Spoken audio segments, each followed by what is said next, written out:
we are seeing unprecedented things. And so the roles that we're going to have to take on, let's say as an activist or as a therapist, is not to navigate systems of power necessarily. The role is to take down the systems of oppressive power. Hey everyone, I'm Thais Sky. Welcome to Reclaim, a podcast for women by women on conversations that matter.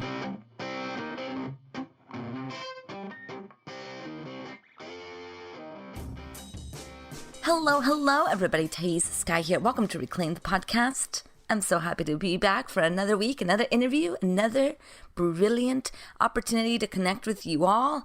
I have been taking a social media hiatus, which means I've been a little disconnected from the podcast. I just basically record and then send it to my audio guy, and because I'm not like in the community, I'm not having conversations with you all, I'm kind of missing it. So I think I am ready to come back from my little hiatus and find a way to integrate social media back in my life in a way that's sustainable. That's the key, sustainability. I have other really exciting news besides the fact that I'm coming back online. Today I submitted my final paper. I am officially done with quarter 4 of my 8-quarter program, which means I'm halfway done my master's program in clinical psychology, which means I only have 1 year left before I graduate grad school. And let me tell you what, this past year, being in grad school has taught me so much about time management, about what I'm capable of, about what I already know so much about, and what I know so little about. I've been studying psychology since as far as I could remember. I've always been fascinated by the human brain, why we do what we do. And being in this program has shown me how much of that work I've already been doing, how much of my one-on-one coaching has been integrating therapy models without even knowing it.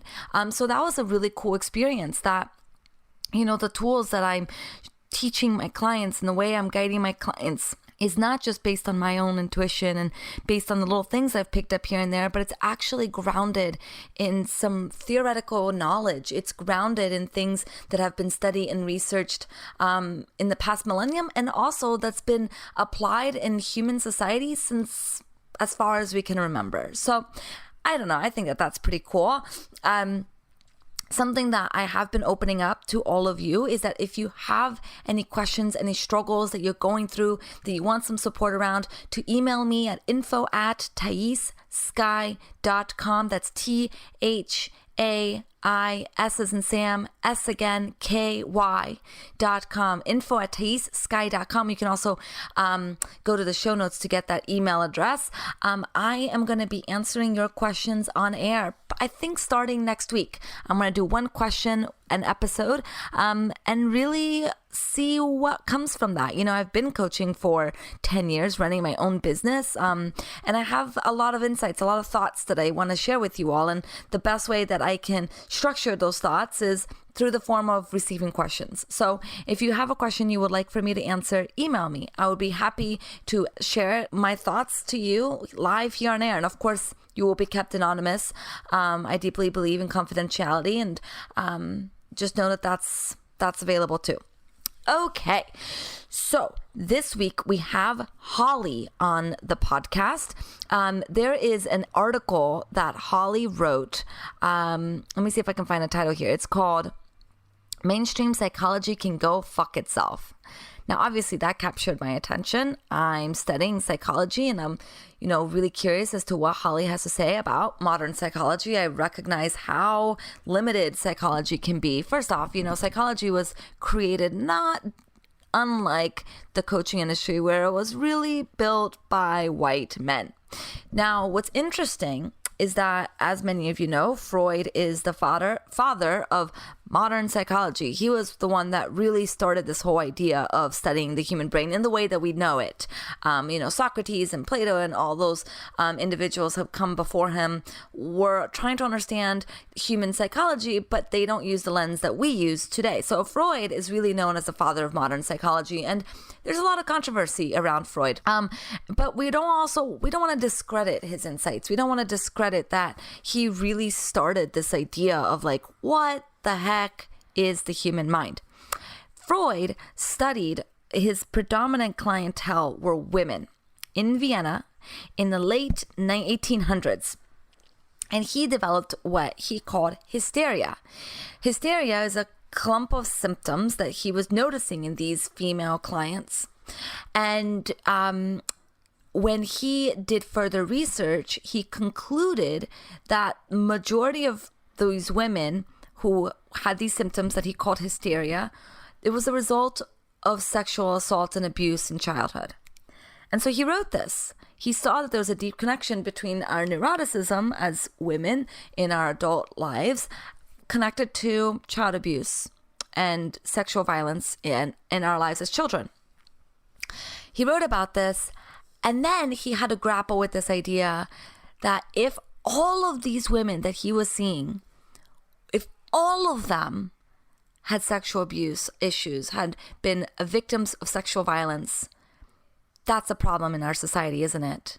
And he wasn't ready to grapple against society. I don't know why. We could call him weak. We could call him a product of the time. We could say that like he wanted, he didn't want his work to be dismissed because he was going to go up against some really powerful men. I don't know. Maybe because he was selfish. I don't know. I obviously personally do not know Freud and know why he did what he did. But that's when he changed his tune. And in subsequent papers, he wrote that hysteria doesn't have to do with sexual violence, and he moved on. He moved away from that topic completely. I think that that's really interesting, that the birth of modern psychology was built on women's psyche, but then also on dismissing women's psyche.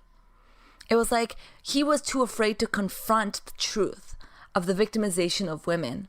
He was not ready to grapple with the fact that our culture and our society victimizes women on a daily basis. I think that that's really important. I think that that's really interesting. And so it took a long time before women's psychology came back to the forefront. And it really came back to the forefront through something called feminist theory, the feminist theory of psychology. And fem theory really propagates this idea that modern psychology puts a lot of onus on the individual. Like, if there's a problem, it's because of you. Not because of society, not because of the context of which we live in, but because of you. And so if we fix you, we'll fix your problems. And fem theory introduces this radical idea, I know it's very radical, that we have to take our lived experience, we have to take context into consideration.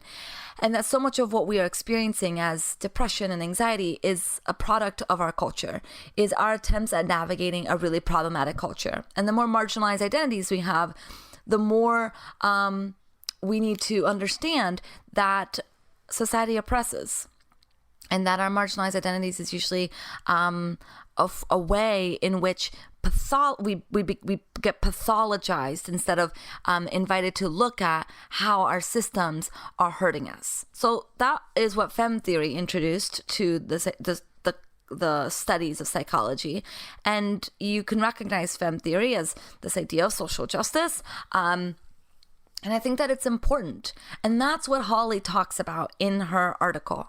Why mainstream psychology can go fuck itself. So many of the points that she writes is about how we're taking psychology to be too much about the individual without really addressing the context of people's lives. And I've seen personally that when I recognize, oh, I'm feeling this way because our society demands that we be acting and doing and being in action 24/7. And so of course I'm going to feel burnt out. Now I get to decide what I'm going to do about that and how I'm going to navigate that. But so much of my stress and my anxiety is because we live in a culture that doesn't respect rest. right? And it doesn't respect women, and certainly does not respect Black women.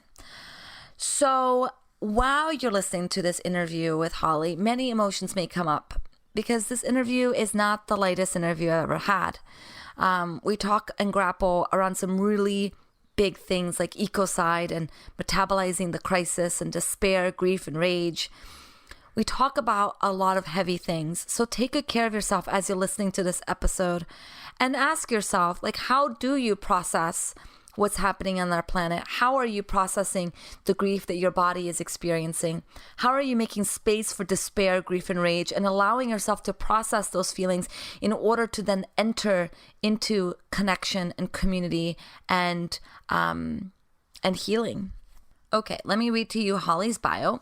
Holly Truhlar is a lawyer, grief therapist, and community builder.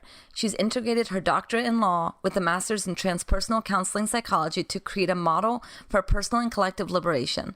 This model, called radical attunement work, moves people and groups from dominating and exploitive ways of being into attuned and transformational relationships. Her work lies at the convergence of ancestral grief, collective trauma, conscious collapse, and social justice.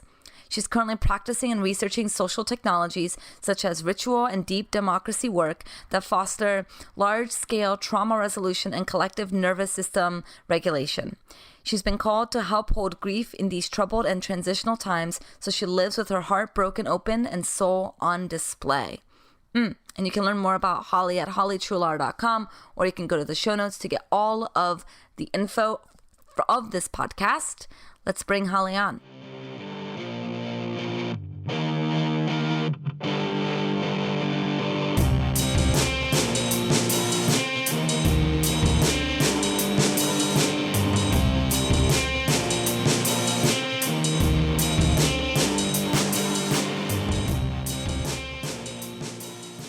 Hello, Holly. Welcome to Reclaim the Podcast. Thank you for being here with me today. Thanks for having me. I really appreciate what you're doing here, and I really appreciate being able to have this conversation.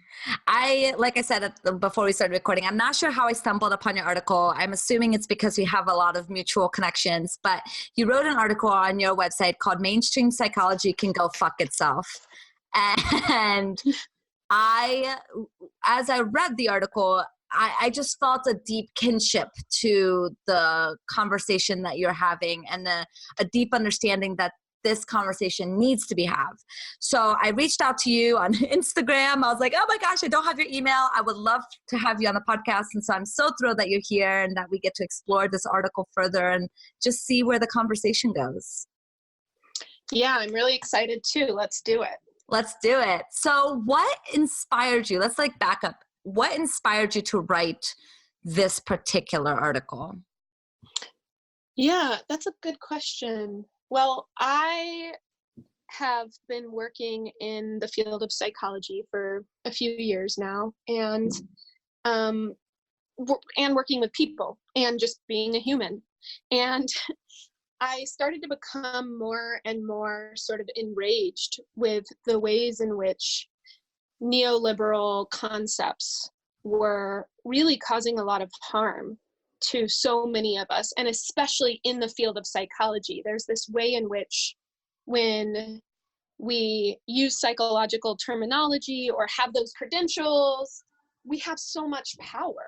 And so people really take it seriously, and there's so much bullshit in it. This cult of individualism, this idea that any of us can be these perfectly balanced humans to begin with, even if we were in a healthy system. The way I see it is that none of us as individuals are supposed to be holding all the roles or all the pieces.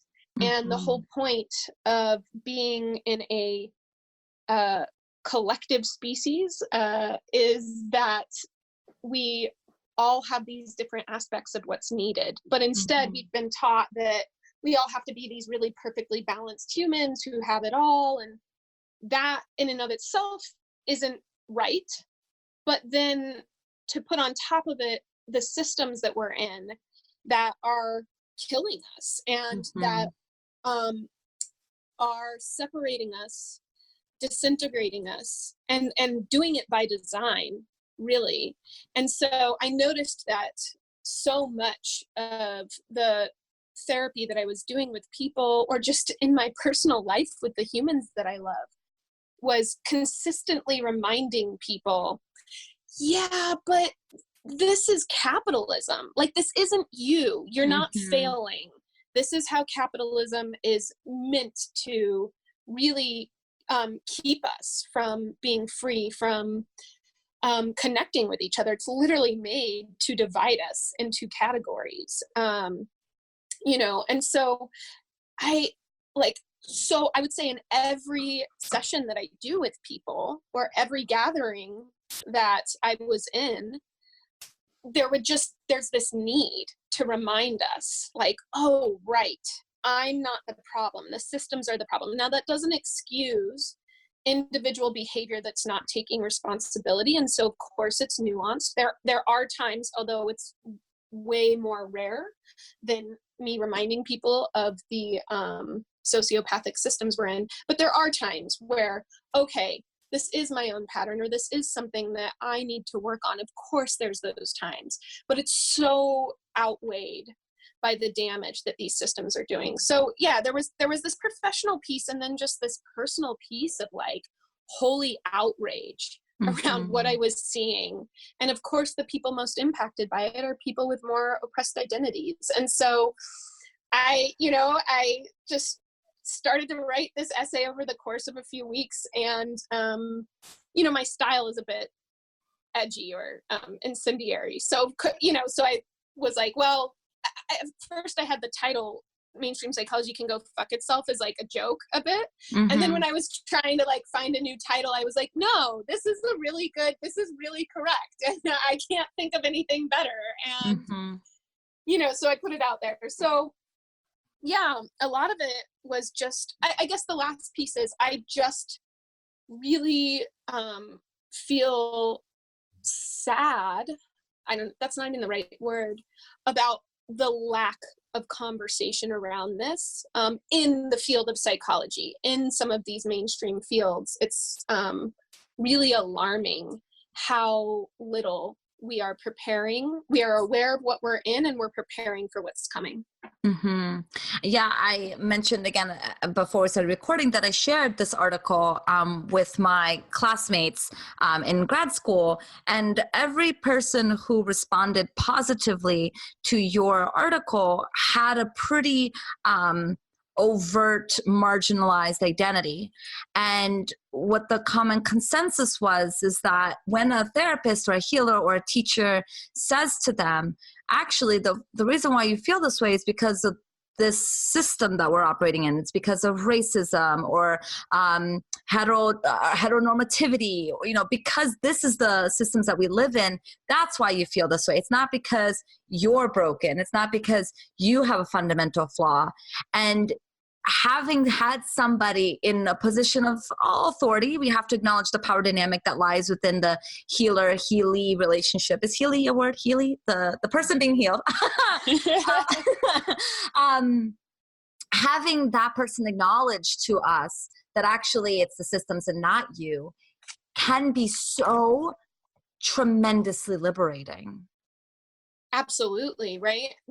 I have a mentor that I work with. Francis Weller is my mentor, and one of the things that he's said to me that just clicked, and now I try to say it to as many people as possible, is that so much of what we diagnose or see as depression is really oppression. And it's like that line, right? It just gets me. There's something that, like, in my body, I feel that, how true that is.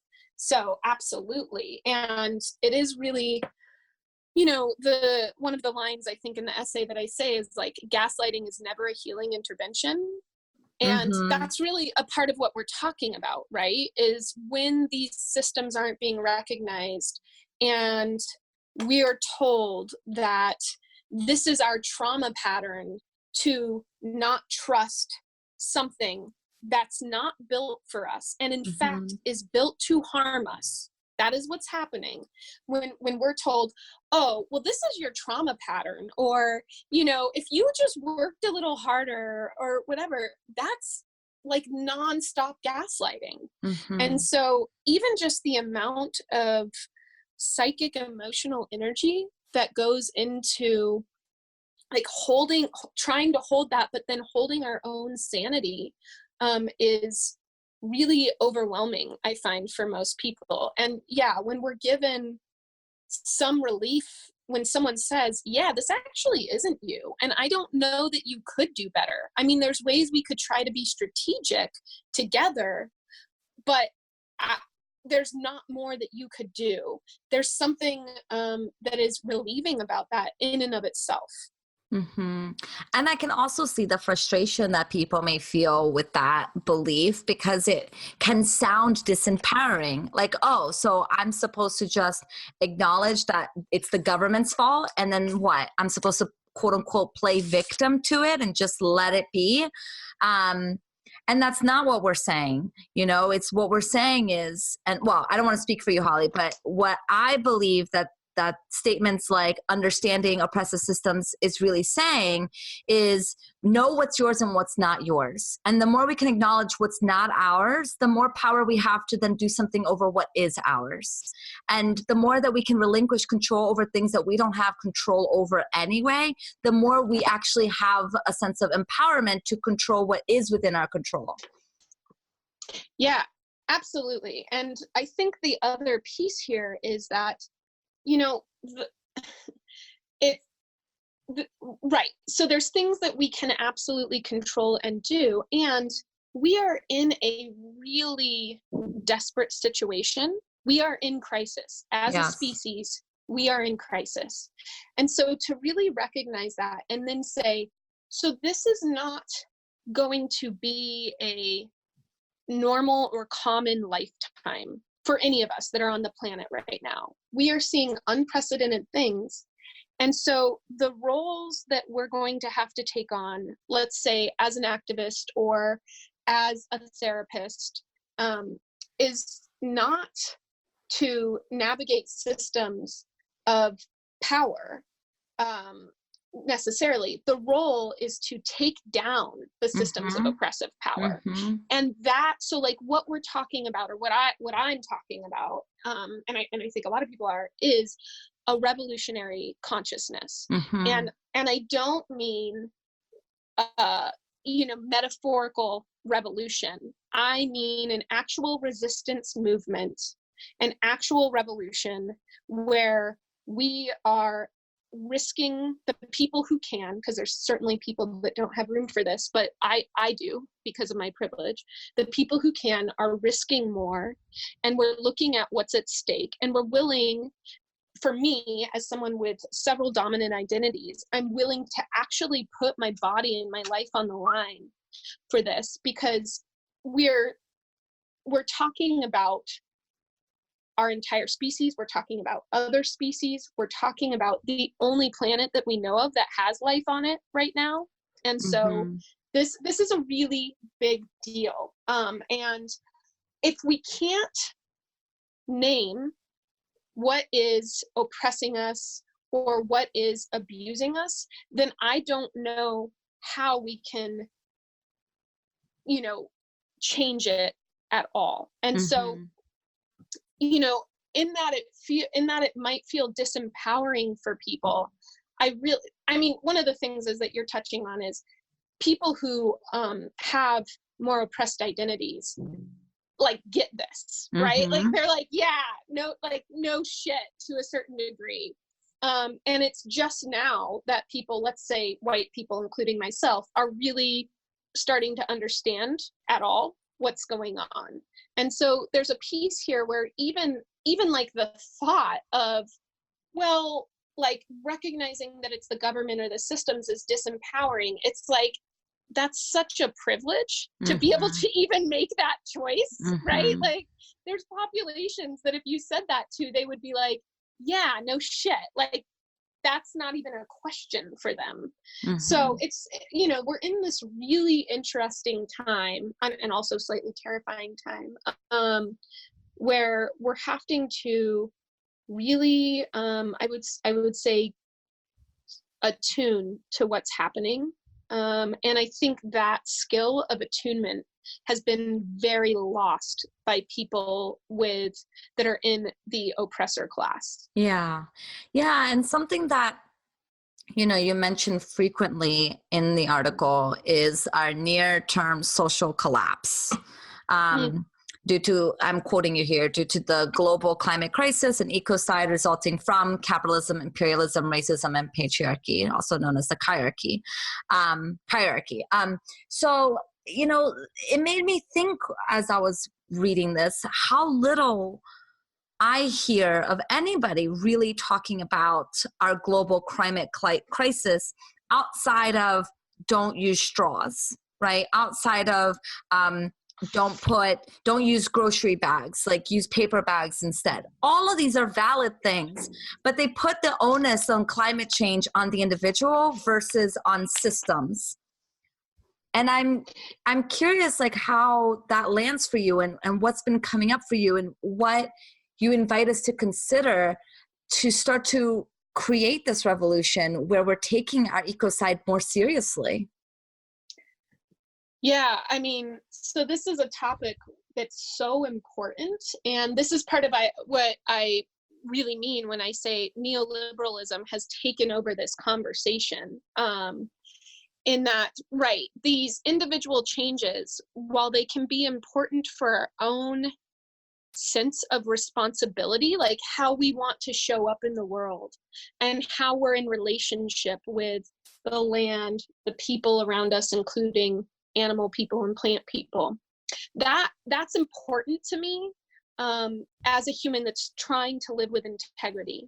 And quite honestly, it makes no difference in the larger scheme of things. When we look at industries such as the agricultural industry, oil and gas, these are clearly creating so much of the, pollution, ecocide, climate crisis. And so what I would love to start to talk about more and more is the severity of this crisis. I have spent a lot of time vetting information. And first, I want to say nobody actually knows what's going to happen, right? This is unprecedented. We don't have any frame of reference for something at this scale. And so anybody that says, oh, in 5 years, we're all going to go extinct, or no, that's not going to happen for 500 years or ever, that's, bullshit. And I don't trust that. So anyone who says they know, they don't know. But what we do know is that we have crossed so many thresholds that would allow us to manage, I don't know that I like the word manage, but I'll use it, manage this crisis and what we're doing to the planet. And so, there's a lot of information about it, but I would encourage people to look up things around, the melting ice, the positive feedback loops, there's so much around this, and there's really brilliant people, scientists and journalists who are doing great work trying to get people to listen to this. And the truth is, we've had information about this since 1982. We have known what was going to happen. And so I think there's a piece of really discerning the information in a reality-based way that is terrifying, because when you do it, what we will realize, what I realized, is that there's a very real chance that near-term human extinction is going to happen. I personally have no doubt that near-term social collapse, and by near-term I mean in the next 10 years, is going to happen in the States. And that includes the economic system, the political system, all of these things. And so we really need to be preparing for this, and we just aren't. And I think a part of it is because as a species, I genuinely don't know if we have, individually, I know we do not have the capacity to fully fathom what's happening. Even the concept of exponential growth is really hard to actually get. And we might even have an intellectual understanding of it, maybe, but I really wonder if our brains are meant to work in that way. And so there's a way in which being able to metabolize this information and then possibly prepare for whatever's coming, that feels really important to me. And it's just not a conversation that people want to have. It's similar to conversations around, well, and it's super connected to conversations around grief and death. And so I don't know that I'm answering your question, but that's a start. I think it's, just even listening to you talk about what you envision will happen, I'm having a hard time metabolizing it. My mind is going through resistance, and I've, been in these conversations, and I've read the science, and so even though like intellectually I understand, it's so hard for me to process this. And I want to immediately go to, well, maybe we're just awfulizing it, maybe we're just like, oh, here we go, being human, like acting as if like, doomsday is around the corner. Like we've been predicting doomsday. Remember Y2K, And so it's really interesting how I'm having this experience just talking to you. And so I imagine people that are listening may be having the same experience. And it's like, how do we metabolize this out of the world understanding? Yeah, I mean, one of the things that I've come to that, whenever we say truths, it kind of sounds obvious, but you're also like, whoa, yeah, right, at least for me, is that the most healing intervention for the crisis we're in, is to not be in it alone. And I think about this as I've become more and more aware of what's happening, there's a sort of despair that can set in. And and this is something that every, what do I want to say, activist, organizer, person who starts to become aware of near-term social collapse or near-term human extinction, I hear that despair is a very real thing, and it makes sense, because despair is a really fitting response to a desperate situation. And so when I look at that sense of despair that inevitably comes up, that in my mind actually means that we're kind of on the right path a little bit, the best intervention for that has been for me to gather with others, for me to not be alone. And so the way I think the way I know to metabolize this, and I still have questions about this, I don't have all the answers, which is part of the reason why I put that article out, is it's like, we need to be having more conversations about this. We need to have more, I don't really like this word, but modalities around this, and skills. And so, I just, I'm trying not to use a certain word. The technology, which is a word that means weaving, as I think Rachel Rice said in her podcast with you, but also I'm trying not to use words that make me or us into machines. And the word technology, even though it has a different meaning, feels that way to me. Or often we use these words like wired for connection. And I'm like, yeah, that's great, right? That's shorthand for something we're all trying to say, but we're also not machines. We're not actually wired. There aren't wires up there.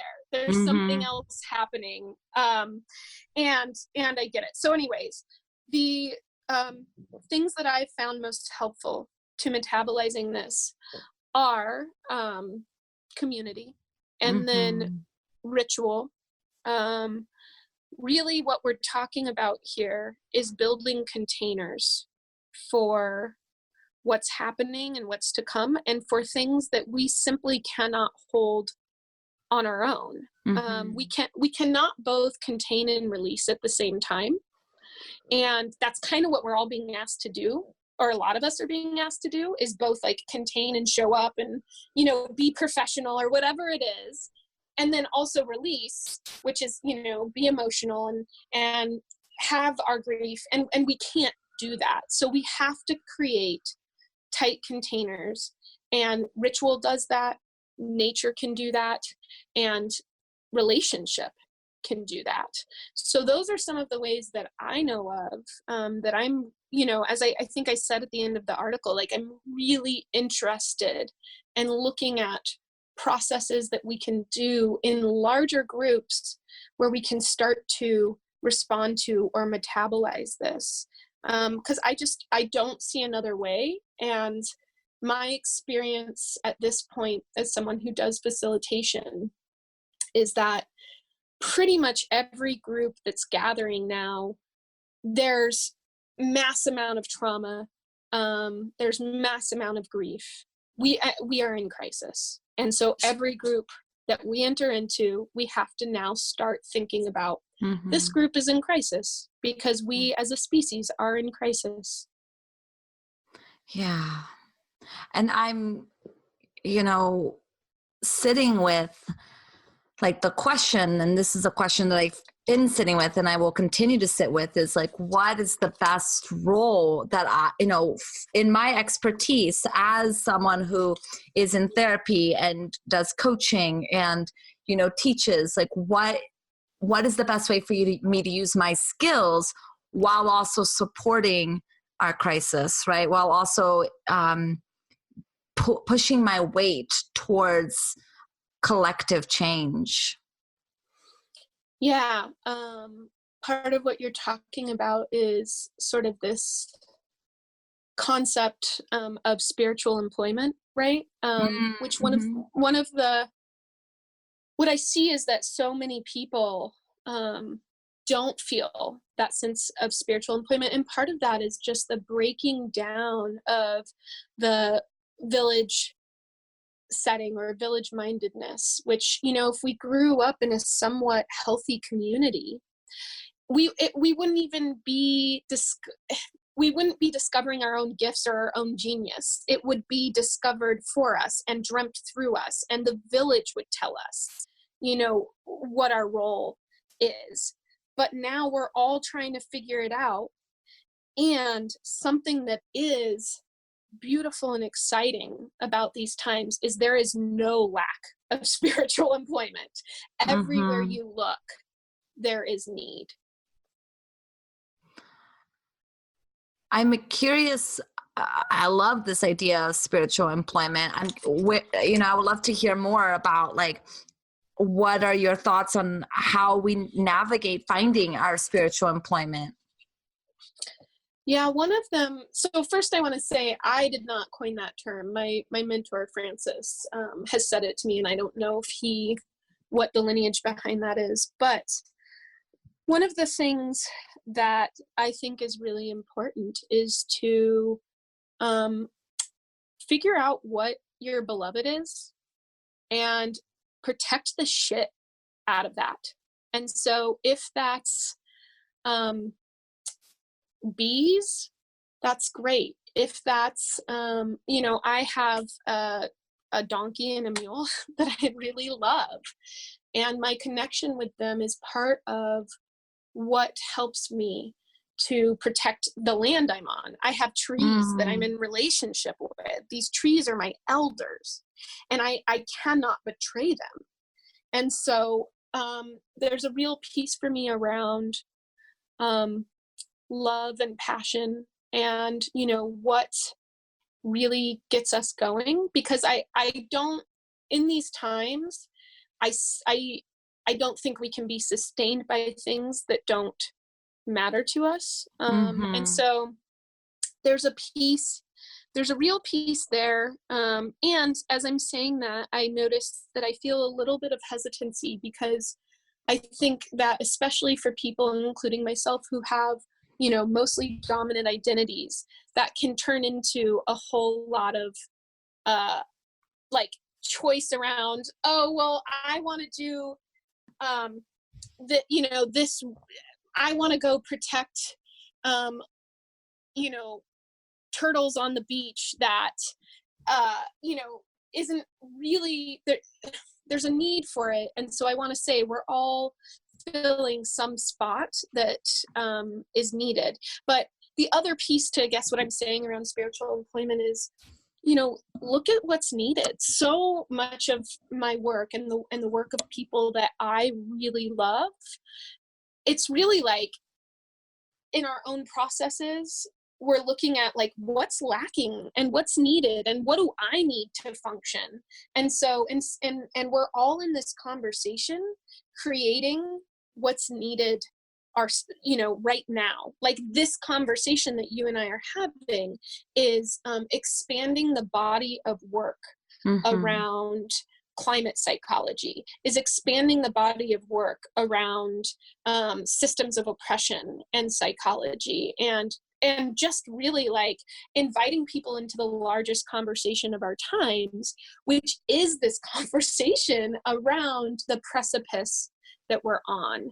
And so, I think it's this combination between like, what do you love and what's needed in your community? I love that. I think that's, again, it's grounding into the collective instead of perpetuating the individualistic myth that the only thing that matters is what makes you happy and let me back up. It's not that the only thing is what makes you happy. It's that what makes you happy and how can you spread that happiness to exist outside of just your life. Yeah. And the other piece that's coming up for me, and I don't know that I'm going to articulate this really well, but there's this piece around initiation that we're so lacking in our culture, any kind of actual sort of rites of passage or initiation. And what's so sad about that is when we go through initiation, we step over a line where initially our thoughts are about ourselves. How am I? What works for me? Am I good enough? And when we step over the threshold of initiation, our thoughts become more about the communal well-being. How are the salmon in the river? What's happening to the trees out there, and why aren't they growing the way they used to? What's happening to my other fellow community members, human and more than human? And so there's this piece where part of what's needed with spiritual employment is this crossing of the threshold from self-referencing to communal referencing. And if we have that, then, the question kind of answers itself. And that's such a part of what we're lacking, that we're really in this predicament that's quite, at times, terrifying and perplexing and absurd. Like, like just totally absurd what we're in. We're like living in a sitcom in a way. It's also really interesting. Like, I'm Brazilian. I was born in Brazil. I moved to the United States when I was 7. And a lot of the conversation that I hear is from our very individualistic culture, is to be more communal, to be more collectively oriented. And coming from a collectivist culture, we see that that's also not necessarily the way that the collectivist culture is manifesting itself, isn't necessarily the answer either. And there's a lot of conversation in collectivist cultures about how to differentiate and how to step into your own and not allow what am I trying to say? To find a balance between both honoring the family and honoring the community and also honoring yourself. And so it's just a really interesting tug between, I feel like, two big cultures on like, how do we navigate a way of relating to one another and also relating to ourselves? Yeah, it's right. With all of this stuff, there's always this sort of balance or middle way, right? As unhealthy humans, we tend to be really binary. And of course, there's this balance where, sovereignty and community are two two sides, or should be two sides of the same coin. And part of what we're talking about, I would look at through the frame of attachment theory, where when you have secure attachment, you are interdependent with this person or these people or this community. And what that means is that then as an individual, you can go out and explore, and you have a secure base to come back to. And both are needed and both are important. What I would say is that in our individualistic culture, we have it very backwards, where you hear lines like, you have to love yourself before you can be loved by others or love others. That's simply not true. The truth is that if we look at attachment theory, we learn to love ourselves by being loved and cared for by others, starting with our first relationship with a parent or a parental figure. And so, like, part of what I want to look at is we are communal beings, and we need that first so that then we can go out and be a healthy individual. And we just have it so flipped around. And so you're absolutely right. And because our culture is so far to this other side of individualism, I am often a proponent of like group gatherings and community building much more than I am, building healthy individuals. Is codependency a thing? Yeah, absolutely. But that term was originally coined in the addiction field and was meant to specifically apply to people that are in relationship with someone who's an addict. There's somebody who's enabling a hardcore addict, and that is codependency. Well, now we use that term for fucking everything, right? Or the term enmeshment was a term of art that was originally used in family therapy when a parent was too involved in their child's process at an inappropriate time developmentally. So, now their child's no longer 2 years old, their child's now 12 years old, and they're doing things at a level, they're involved in a level that would be more appropriate for a younger child. That's enmeshment. We now use this word for fucking everything, right? And it's like, it's really doing a lot of damage. And so, is there unhealthy dependency on each other? Yeah, and I would say a lot of that, again, comes back to the systems we're in that when we're in these unhealthy systems, we can't securely attach to, for instance, even the land we're on. We're meant to have secure attachment with that. We're meant to have a deep, trusting relationship. And most of us don't. We don't even know the land we're on. And I'm speaking for, right now, when I'm saying most of us, I particularly mean sort of mainstream dominant Western white culture, I would say, is what I'm most familiar with. Yeah, I hope I answered your question somewhat. Yeah, no, I think that was beautiful. I love this conversation, and I love, continuing to explore. Like, we have to name the pain, and then only as we name it and look at it can we then find healing. And I think that that's so much of what therapy, healing, coaching already is. It's like, how can we now expand that to refer to more than just the individual, so that we can find a deeper way of relating and connecting to ourselves and each other? Right. And I think that to me, so what's interesting to me is, regardless of what's going to happen in the future, which again, none of us knows, but it's like, if our species, let's say, is going to go extinct, and let's say we're in end of life care for our species, and I'm using that term because end of life care gives us choices.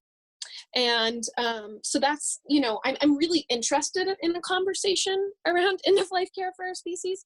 But so say that's happening, maybe. But let's say it's not.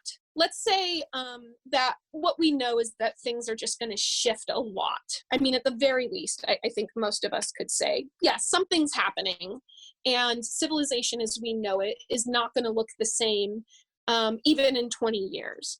Now, no matter between those two scenarios, I would say that the things that I find most fulfilling or important to do, I would do anyway, which are building deep relationship with the people and land around me, connecting with my ancestors, healing as much trauma, both personally and collectively, as possible.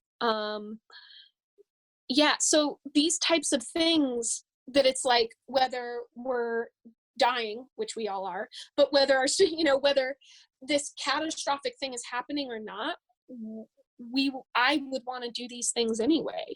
And so that, there's a piece of, it's important to know where we're at in history and what's happening on our planet. And there's another piece of, well, how do I want to live and die no matter what? Mm-hmm.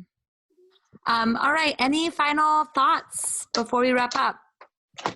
Something that I'm interested in, or that I've really noticed in my work that I just want to put out there and have more conversations about, is that one of the key sort of indicators that I have found in these times that's coming up more and more is absurdity. Like, I'm using that word really consciously, in that just the shatter points in people, the way in which people are so disintegrated, the way in which people, I'm including myself in this, have a really hard time with nuance these days. This sort of like betrayal that's happening in the world, and just the constant turmoil. I've kind of come to see it as like absurdity. And when I look at that absurdity and can like recognize it as a symptom of collapse, there's a way in which I can handle it better. Like, I can almost like laugh at it. Mm-hmm. And so I don't know why, but I'm like really interested in people's takes on that. And, I'm also really interested in more conversations about how to build intimacy in larger groups, and that could be, I guess I have this thing where it's like, if you don't know me and I don't know you, any truth I speak or you speak can feel extreme, and whereas if I know you and you know me, we can have a lot better conversations that are very nuanced, and trust that you don't hate such and such group of people, and I'm not, coming after you. And so I guess I have a real question of if we can do that online or at the social scale at all. And mm-hmm. I'm kind of leaning towards no, like we're just not built for that. But and so I'm really curious, like, what conversations we can actually have large scale collectively, and what conversations we actually shouldn't be having at all on a large scale. Yeah. I think that's a really poignant thing that you're thinking about, because, as we are seeing in our country right now, it's very hard to be, talking about things that require gentleness and require holding each other's humanity. And that feels next to impossible to do on social media. Absolutely. So, I think one of the things that I'm always interested in is, rather than answering some of the questions that people ask or I have, I am always asking, are we asking the right question? Like, let's move back even further, right? So it's like, how do we have a conversation about, insert any really hard topic to talk about online or on a large scale? And I'm like, can we just talk about whether we should be having that conversation on a large scale? Like, I'm not saying people shouldn't, especially people with more oppressed identities, shouldn't say what's happening. But as far as the conflictual conversation on that scale, I just really want to think about, can we do that? Is that a thing that we're that's even possible. So those are Mm-hmm. sort of some last questions and thoughts. I love it. Thank you so much, Holly, for spending time with us and sharing your thoughts. I really appreciate your perspective in the world. Thank you for writing that article, and just thank you for all you do.